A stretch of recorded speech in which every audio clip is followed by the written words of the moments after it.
जरा सोचिए, अगर मैं कहूं कि समानार्थी शब्द यानी सिनोनिम्स जैसी कोई चीज असल में होती ही नहीं है तो सुनने में थोड़ा अजीब लगता है ना।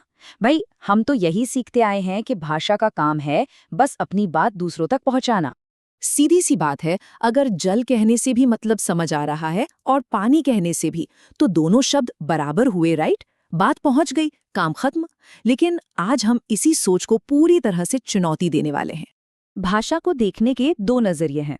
एक, जहां भाषा सिर्फ एक गाड़ी है जो इन्फॉर्मेशन को एक जगह से दूसरी जगह ले जाती है, और दूसरा, जहां भाषा एक पूरी की पूरी इमारत है, एक आर्किटेक्चर है, और इस इमारत में हर शब्द एक ईंट की तरह है।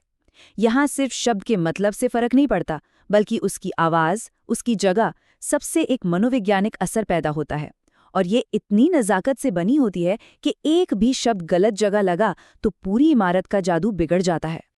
तो चलिए इस इमारत की नींव से, यानी इसके सबसे बुनियादी हिस्से से शुरू करते हैं, जहां सारा खेल सिर्फ और सिर्फ ध्वनि का है।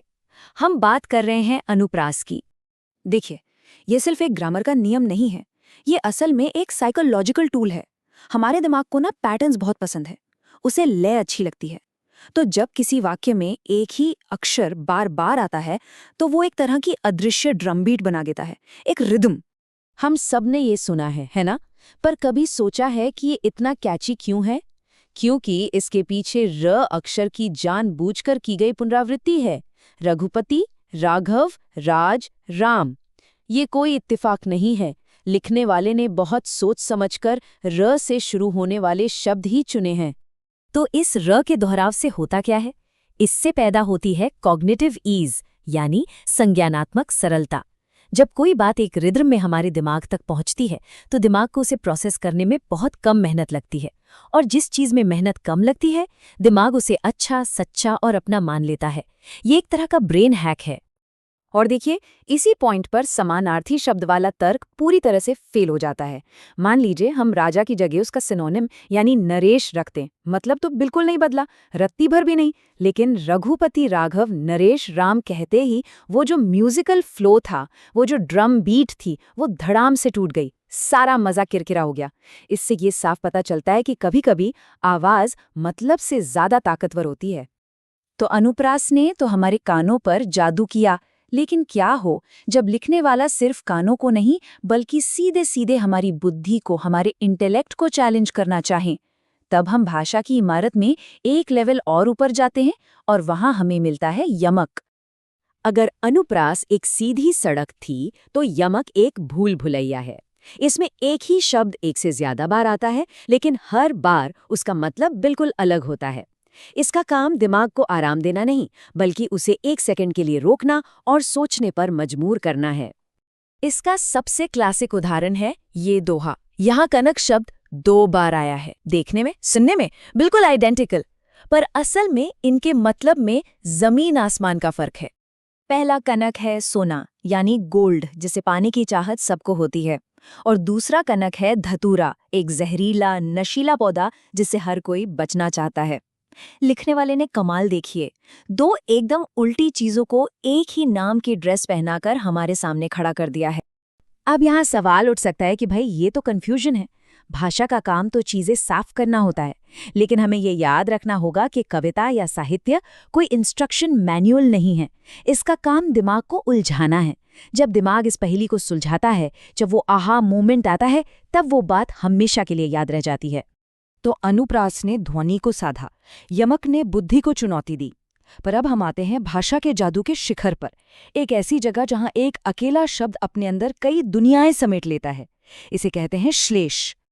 अगर आज की भाषा में इसे समझना हो, तो श्लेष को आप एक लिंग्विस्टिक डेटा कंप्रेशन कह सकते हैं, बिल्कुल एक जिप फाइल की तरह। जैसे एक छोटी सी फाइल में ढेरों डेटा छिपा होता है, वैसे ही श्लेष में एक ही शब्द के अंदर कई मतलब और कई कहानियां कंप्रेस की हुई होती हैं। श्लेष शब्द का मतलब ही होता है चिपका हुआ। ये एक प्रिज्म की तरह है। जैसे एक सफेद रोशनी प्रिज्म से गुजरकर 7 अलग-अलग रंगों में बिखर जाती है, ठीक वैसे ही श्लेष में शब्द तो एक ही होता है, पर जब वो अलग-अलग चीजों के संदर्भ में आता है, तो मतलब के कई रंग बिखेर देता है। रहीम का ये दोहा इसका सबसे बेहतरीन, सबसे टाइमलेस एग्जाम्पल है। यहाँ पानी शब्द सिर्फ एक बार आया है, लेकिन ये एक साथ 3 चीजों पर असर डाल रहा है। मोती पर, मानस यानी इंसान पर, और चून यानी चूने पर। देखिए जरा, ये कितनी कमाल की बात है। मोती के लिए पानी का मतलब है उसकी चमक, इंसान के लिए वही पानी उसकी इज्जत है, और चूने के लिए पानी का मतलब सिर्फ जल है। एक ही शब्द पानी ने 3 बिल्कुल अलग अलग दुनियाओं को, एक कीमती पत्थर, एक इंसान और एक साधारण चीज, एक साथ जोड़ दिया। यही तो है श्लेष का असली जादू।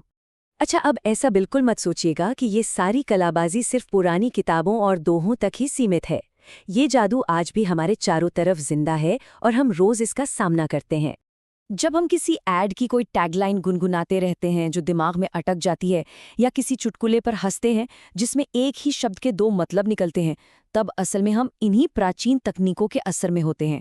आज के मार्केटर, नेता और कॉमेडियन सब उन्हीं साइकोलॉजिकल हैक्स का इस्तेमाल कर रहे हैं जो सदियों पहले खोजे गए थे। तो अगली बार जब कोई लाइन, कोई गाना या कोई नारा अपनी तरफ ध्यान खींचे, तो एक पल रुककर सोचिएगा, क्या यहाँ आवाज का कोई खेल है? क्या कोई शब्द अपने दोहरे मतलब से दिमाग पर असर डाल रहा है? क्योंकि भाषा सिर्फ जानकारी देने का एक जरिया नहीं है, भाषा अपने आप में एक पूरा अनुभव है।